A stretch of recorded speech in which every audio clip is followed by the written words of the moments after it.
Le chœur de Laval présente le Requiem de Verdi, un classique parmi les classiques. Et pour nous en parler ce matin, Danny Wiseman, qui est directeur musical, qui sera chef de cet orchestre de 60 musiciens, et aussi qui va diriger les chœurs. Alors, c'est plusieurs choses à faire en même temps, Danny.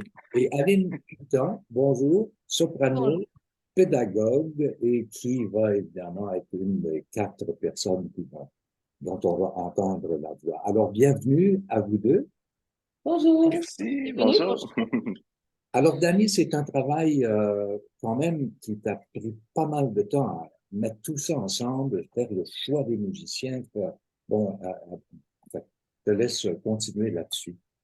Oui, c'est un gros travail. En plus, d'autant plus, en fait, je pense qu'il ajoute à disons, la complexité du travail, c'est qu'on est en retour de pandémie, bien entendu. Donc, pour le chœur aussi, c'est une reprise.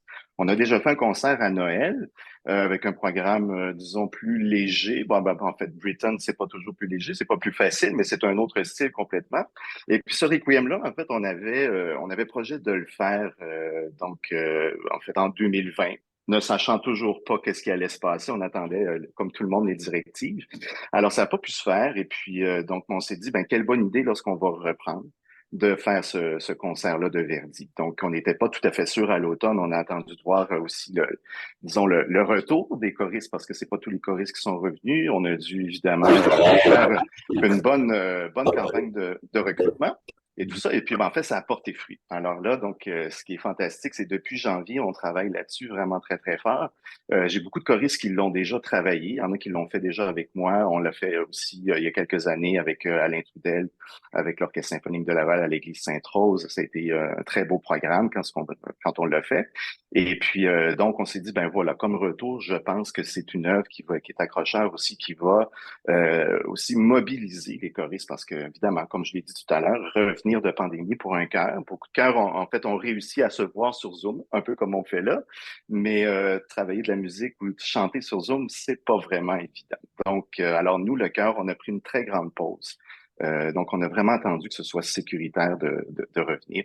Et puis là, donc, depuis janvier, on est dans le Requiem de Verdi, qui est une musique, disons, pas simple, pas très compliqué non plus, mais les lignes sont tellement belles pour les choristes, toutes les voix, que ce soit chez les altos, parce qu'on sait souvent ils ont la partie la plus difficile, toutes les lignes sont mélodiques, alors tout reste dans l'oreille facilement.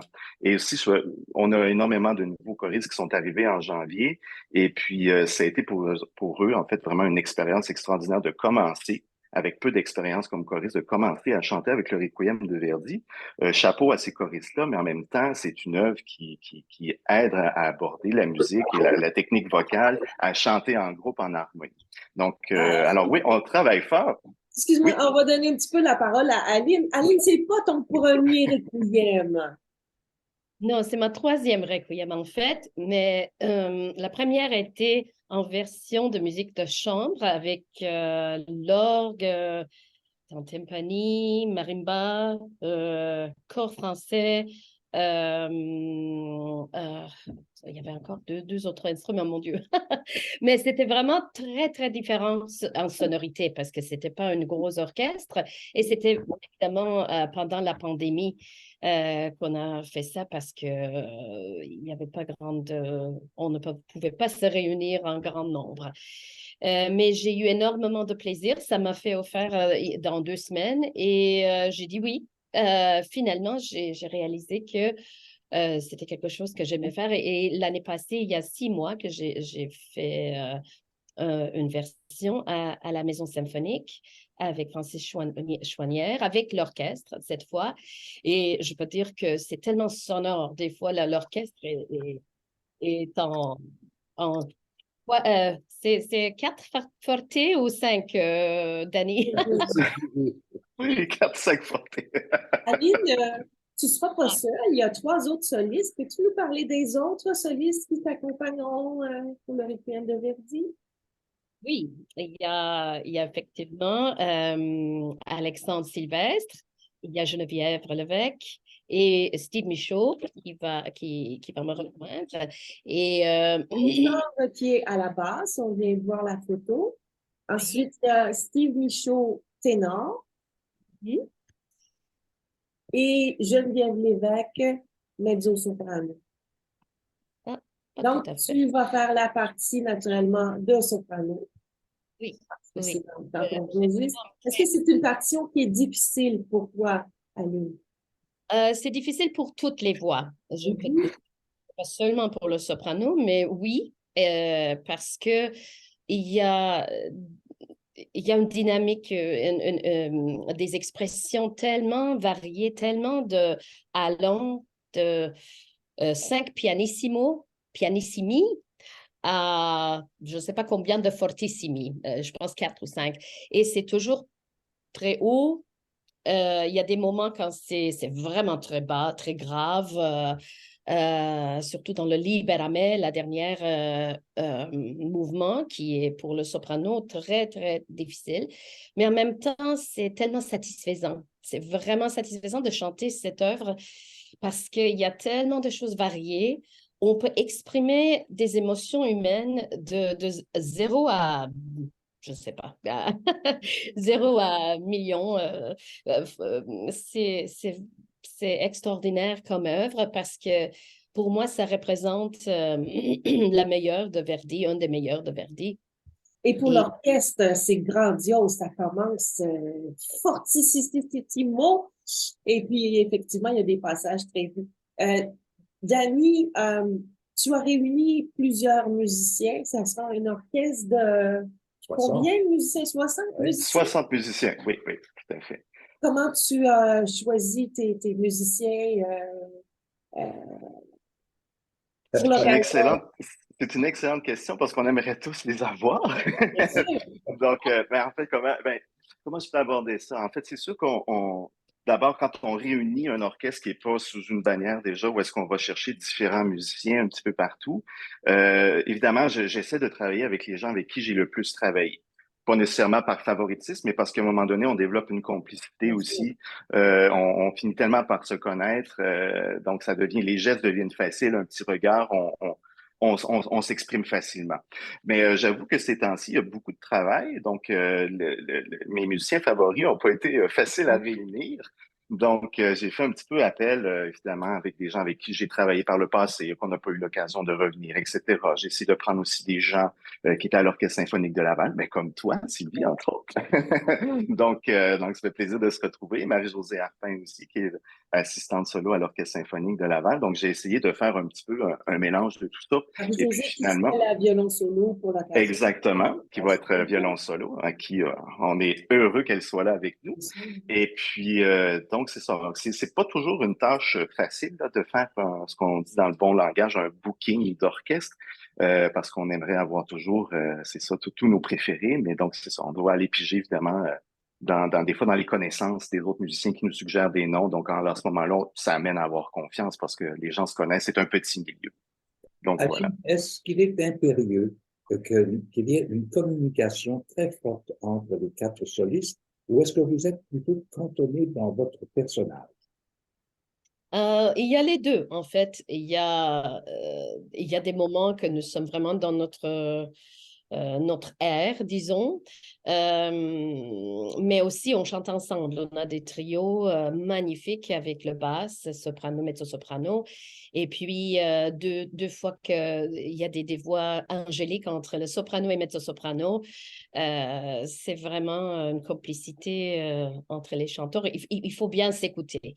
Il y a des moments très, très tricky aussi dans la musique très... euh, mon Dieu, chromatique. Donc, il faut vraiment être à l'auteur, oui.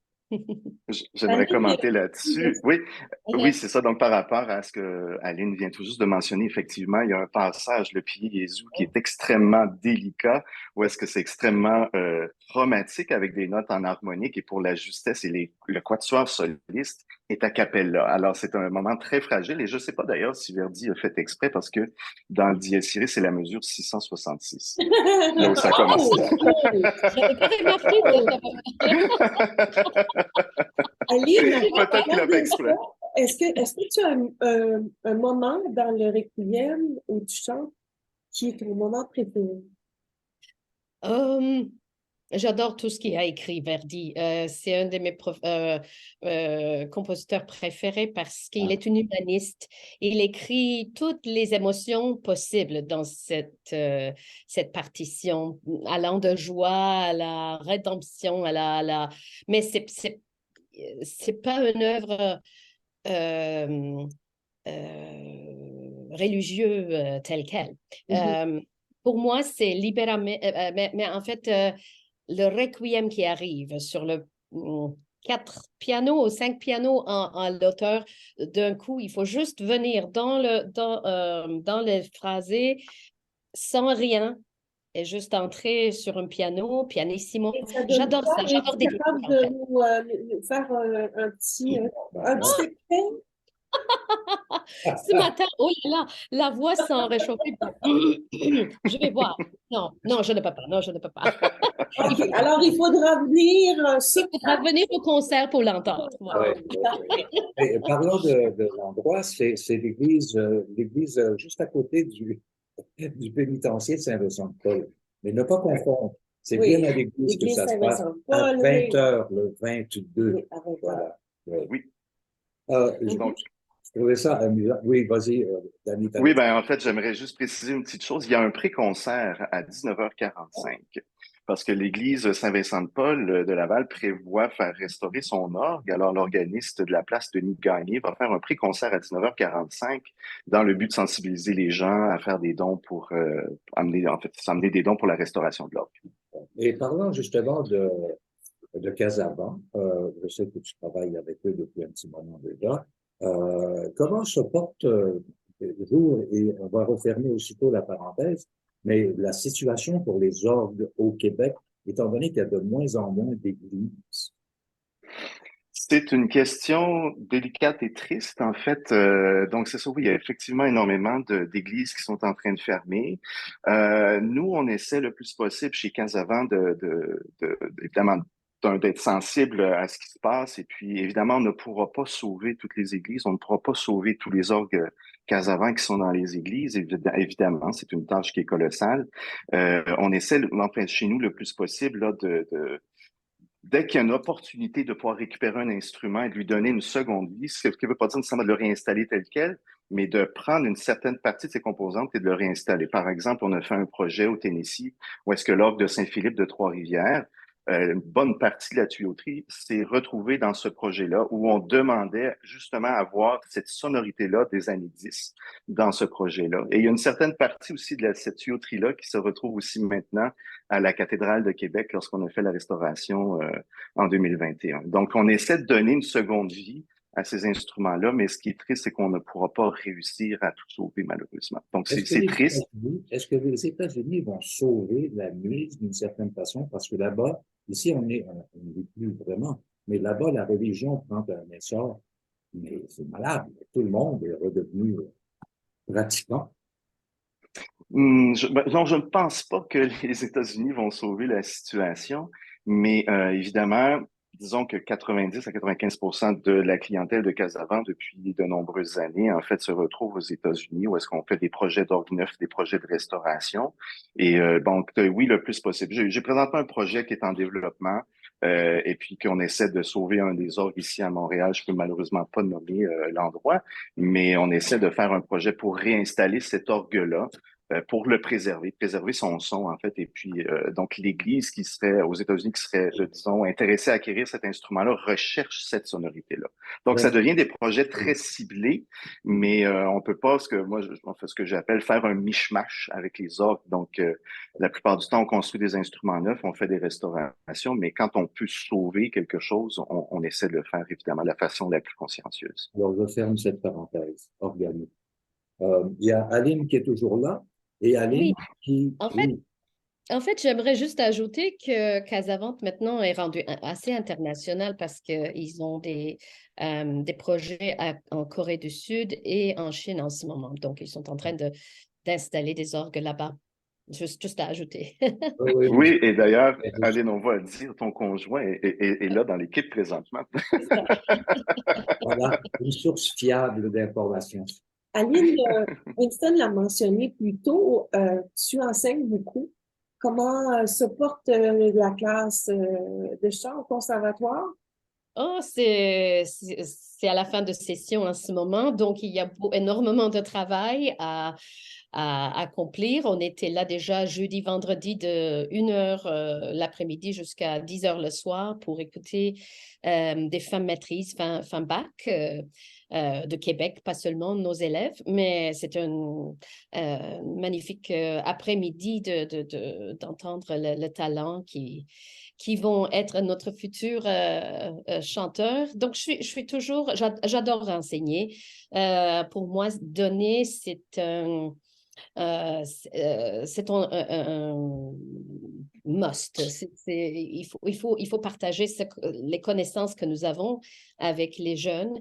Et je suis très fière de mes élèves qui maintenant ont des contrats, ont Élèves des qui vous adorent, soit dit en passant, parce qu'on en Et je les rencontre. adore aussi. Ouais. Je dis que je ne suis pas un chanteur, pardon, je ne suis pas un professeur de chant. J'aimerais être un professeur qui vous amène à trouver vous-même, parce que en vous-même, vous allez être capable de trouver le chant. Bon, je considère que Dany doit penser de la même façon. Et en terminant, Dany, je vais te laisser inviter les gens à l'église de Saint-Vincent-de-Paul pour ce concert, le Requiem de Verdi. Oui, alors donc on souhaite retrouver un public nombreux donc le 22 avril, samedi le 22 avril, à l'église Saint-Vincent-de-Paul à 20 heures avec un pré-concert à 19h45, il faut pas l'oublier, avec 85 choristes du chœur de Laval, avec nos merveilleux 4 solistes, donc Aline Coutane, Geneviève Lévesque, Steve Michaud et Alexandre Sylvestre, et moi-même avec aussi les 60 musiciens qui interpréteront cette grandiose partition en collaboration avec le chœur. On a hâte de vous y retrouver.